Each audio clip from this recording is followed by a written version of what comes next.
नमस्कार। आज हम भारतीय व्यापार जगत की हालिया गतिविधियों पर एक गहरी नज़र डालेंगे। हमारे पास कई कंपनियों के नतीजे हैं, कुछ रणनीतिक घोषणाएं हैं और बाजार के रुझानों से जुड़ी रिपोर्ट्स भी। आज तारीख है शुक्रवार 17 अक्टूबर 2025।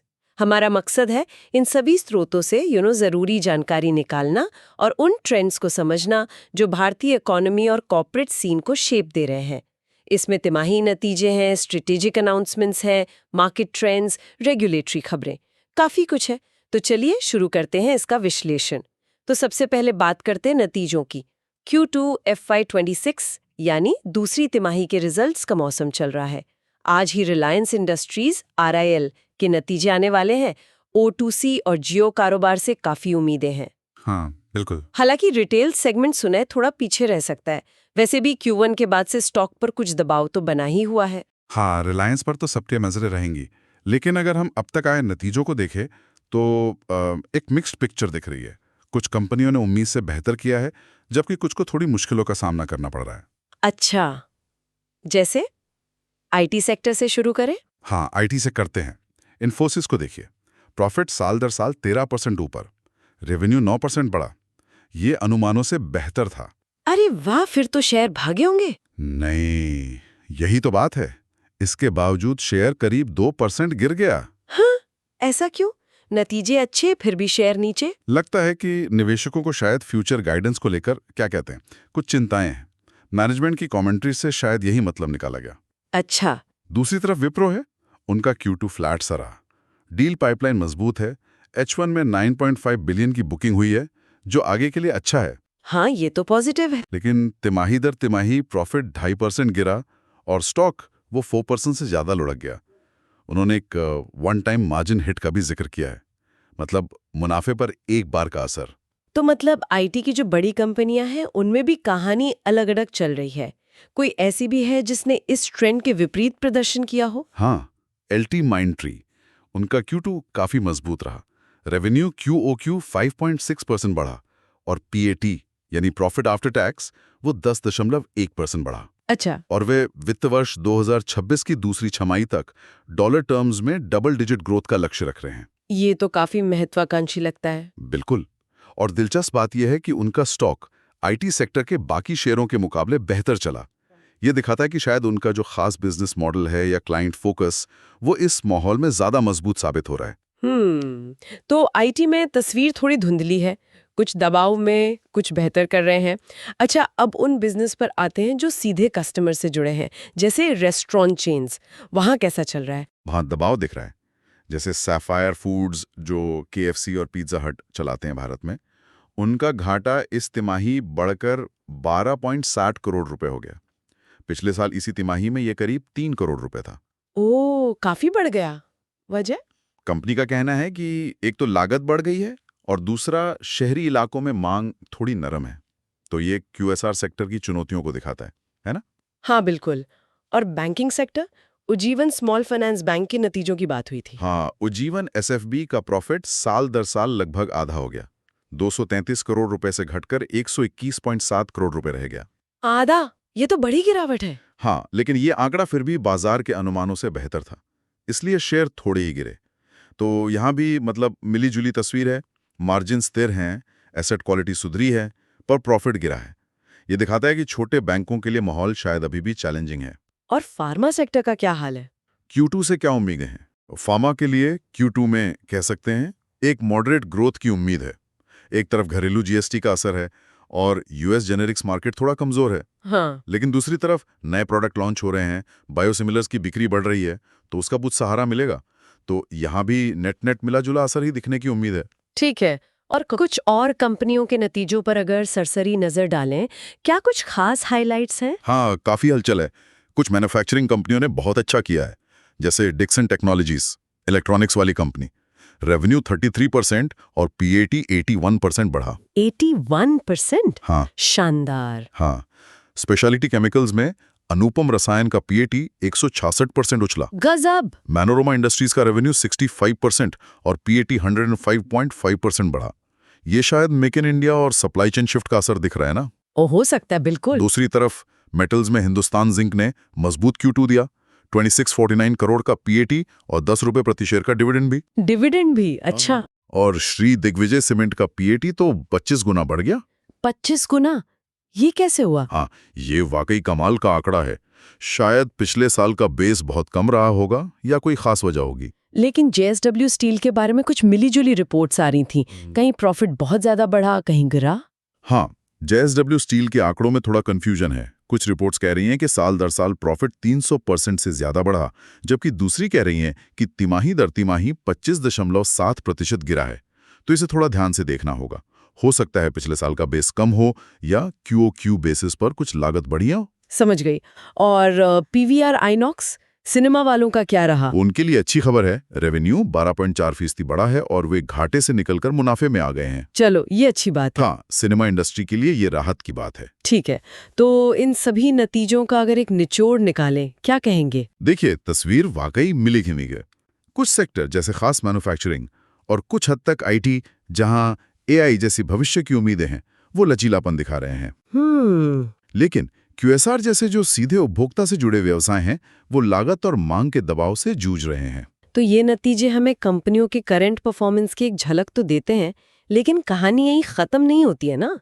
कंपनियां आगे के लिए भी तो कुछ कदम उठा रहे होंगे। बिल्कुल। अब बात करते हैं रणनीतिक कदमों की, यानी स्ट्रेटेजिक मूव्स की। हाँ, इसमें एक बड़ी खबर टाटा मोटर्स से है। उनका पुनर्गठन हुआ है। 14 अक्टूबर से वो 2 अलग-अलग लिस्टेड कंपनियों में बंट गई है।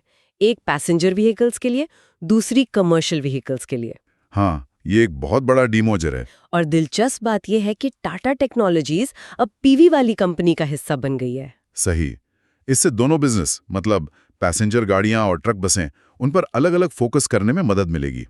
निवेशक इसे शायद पॉजिटिव तरीके से देखेंगे। और इसके अलावा अधिग्रहण और विलय यानी एमएनए के मोर्चे पर क्या हो रहा है? वहां भी काफी एक्शन है। जैसे एजेंट टेक्नोलॉजीज ने ड्रोन कंपनी ARIPL में बची हुई 24% हिस्सेदारी भी खरीद ली है।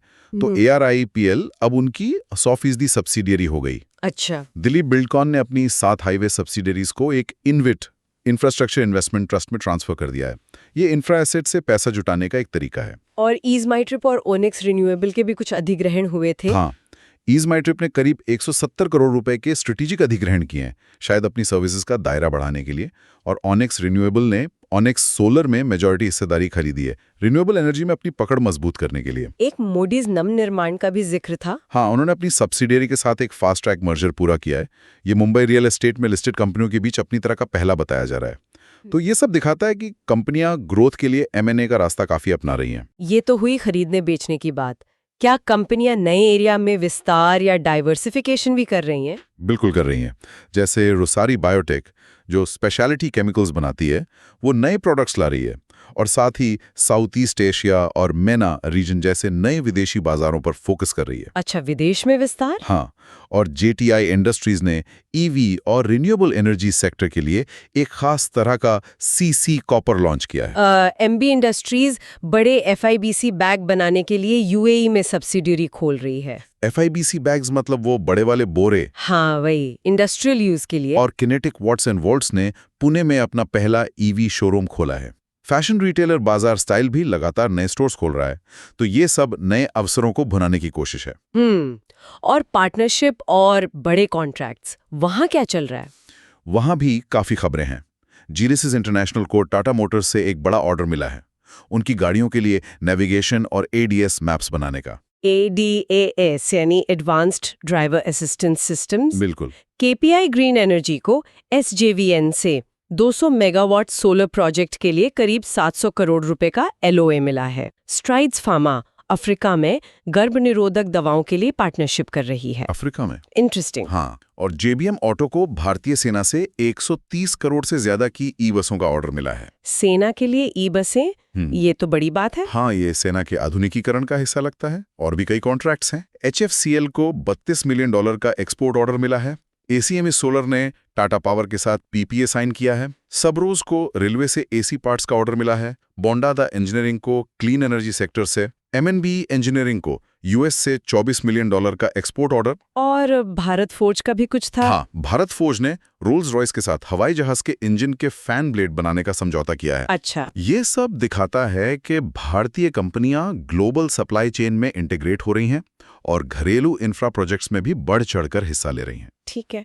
अब कुछ विनिवेश यानी डाइवेस्टमेंट और पुनर्गठन मतलब रीस्ट्रक्चरिंग की भी खबरें थी। हाँ, कंपनियां सिर्फ खरीद या विस्तार ही नहीं कर रही बल्कि अपने पोर्टफोलियो को क्लीन अप भी कर रही हैं। मिनाली पेट्रोकेमिकल्स अपनी यूके सब्सिडियरी नोटेडोम लिमिटेड को बेच रही है, शायद कोर बिजनेस पर फोकस करने के लिए। अच्छा। ग्रेट ईस्टर्न शिपिंग ने अपना एक पुराना टैंकर जग पूजा बेचा है। स्विचिंग टेक्नोलॉजीज अंथर तो अपना पूरा बिजनेस ही बेचने पर विचार कर रही है। ऑल कार्गो टर्मिनल्स ने मैनेजमेंट में कुछ बदलाव किए हैं और जेएसडब्ल्यू स्टील अपने यूएस ऑपरेशंस को कंसोलिडेट कर रही है और कुछ भारतीय सब्सिडियरीज का भी मर्जर कर रही हैं, शायद ऑपरेशनल एफिशिएंसी के लिए। तो ये सारे कदम एमएनए, विस्तार, पार्टनरशिप, पुनर्गठन, ये सब क्या दिखाते हैं? एक बड़ी तस्वीर क्या बनती है? ये दिखाते हैं कि भारतीय कंपनियां कितनी एक्टिव हैं, कितनी तेजी से बदलते माहौल के हिसाब से खुद को ढाल रही हैं। वो सिर्फ घरेलू बाजार तक सीमित नहीं है, विदेशों में मौके तलाश रही हैं। ईवी, रिन्यूएबल, एडवांस्ड मैन्युफैक्चरिंग जैसे भविष्य के क्षेत्रों में पैसा लगा रही हैं। और साथ ही अपने मौजूदा बिजनेस को ज्यादा एफिशिएंट और फोकस्ड बना रही हैं। तो ये एक तरह से लगातार अडेप्ट करने की कहानी है, सर्वाइवल और ग्रोथ के लिए। बिल्कुल। चलिए अब तरह मैक्रो पिक्चर देखते हैं। शेयर बाजार का क्या हाल रहा पिछले हफ्ते? काफी तेजी थी, है ना? हाँ, बिल्कुल। सेंसेक्स और निफ्टी ने पिछले 4 महीनों में अपनी सबसे बड़ी वीकली बढ़त दर्ज की। निफ्टी बैंक तो रिकॉर्ड हाई पे पहुंच गया। वाह, कौन से सेक्टर आगे रहे? रियलिटी और एफएमसीजी सेक्टर ने लीड किया। लेकिन एक बात ध्यान देने वाली है, मार्केट ब्रेड्थ कमजोर थी। मार्केट ब्रेथ मतलब ये कि तेजी कुछ बड़े शेयरों तक ही सीमित थी। ज्यादातर छोटे और मझोले शेयरों ने इसमें हिस्सा नहीं लिया, तो रैली बहुत ब्रॉड बेस्ड नहीं थी। अच्छा, तो इस तेजी के पीछे कारण क्या हो सकते हैं? खासकर बैंकिंग सेक्टर इतना क्यों भागा? बैंकिंग सेक्टर के लिए उम्मीदें बढ़ी हैं। ऐसा लग रहा है कि इंटरेस्ट रेट घटने का जो नेगेटिव असर बैंकों के मार्जिन पर पड़ रहा था, वो शायद अब बॉटम आउट हो गया है। हाँ। मतलब यहां से सुधार की उम्मीद है। हाँ। एचडीएफसी, आईसीआईसीआई जैसे बड़े बैंकों के नतीजे आने वाले हैं, उन पर सबकी नजरें हैं। पीएनबी, फेडरल बैंक, इंडोजेंड, येस बैंक, आरबीएल जैसे कई और बैंक भी जल्द रिपोर्ट करेंगे। हाल में कुछ सरकारी और छोटे बैंकों के नतीजे आए भी हैं शायद। हाँ, central bank of India, Punjab and Sind bank, Karur Vysya bank, इन्होंने प्रॉफिट ग्रोथ और बेहतर एसेट क्वालिटी रिपोर्ट की है। एक और बड़ी खबर है, एयू स्मॉल फाइनेंस बैंक को आरबीआई से यूनिवर्सल बैंक बनने की इन प्रिंसिपल अप्रूवल मिल गई है। अच्छा, ये तो एयू के लिए बहुत बड़ा डेवलपमेंट है। बिल्कुल। येस बैंक से भी अच्छी बीएटी ग्रोथ की उम्मीद है। हालांकि उनके जापानी इन्वेस्टर एसएमबीसी ने कहा है कि वो फिलहाल स्टेक नहीं बढ़ाएंगे। उधर एसबीआई बॉन्ड से 7,500 करोड़ तक जुटा सकता है। नाबार्ड भी फंड जुटा रहा है, तो बैंकिंग में काफी एक्शन है। ठीक है, बैंकिंग के अलावा कमोडिटी मार्केट में भी सोना चांदी खूब चमक रहे हैं। हाँ, सोना $4,500 प्रति आउंस तक जाने का अनुमान लगाया जा रहा है। 4,500? इतना ज्यादा क्यों? वजह ही कई हैं। एशिया में मांग बढ़ रही है, जियोपॉलिटिकल टेंशन्स हैं, सेंट्रल बैंक सोना खरीद रहे हैं, और चांदी तो और भी आगे निकल गई। वो $54 प्रति आउंस के पार अपने ऑल टाइम हाई पर पहुंच गई। चांदी में इतनी तेजी क्यों? इंडस्ट्रियल डिमांड और शॉर्ट स्क्वीज की बात कही जा रही है। मतलब जिन्होंने चांदी बेची हुई थी, उन्हें नुकसान से बचने के लिए खरीदना पड़ रहा है। समझ गई। निवेश के ट्रेंड्स में और क्या दिख रहा है? त्योहारों का मौसम है, लोग खर्च कर रहे हैं, निवेश कर रहे हैं।